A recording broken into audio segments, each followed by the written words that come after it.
បាទសូមគោរពប្រិយមិត្តដែលកំពុងតាមដាននៅវីដេអូរបស់ខ្ញុំថ្ងៃនេះខ្ញុំបានមកដល់វត្តដៃអំពូដែលស្ថិតនៅឃុំថាញ់ខ្វើយស្រុកមីសៀងខេត្តស្រុកត្រាំងដើម្បីបន្តនៅការចែករំលែកអារម្មណ៍ទុកងរបស់វត្តដៃអំពូដល់ប្រិយមិត្តដែលមានការស្រឡាញ់និងតាមដានទុកងរបស់វត្តដៃអំពូឥ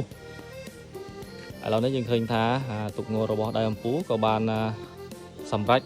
90% ហើយឃើញថារាងរបស់ទុកងដើមពូយ៉ាងស្អាតប៉ុន្តែមិនដឹងថាមានល្បឿនយ៉ាងណាទេឥ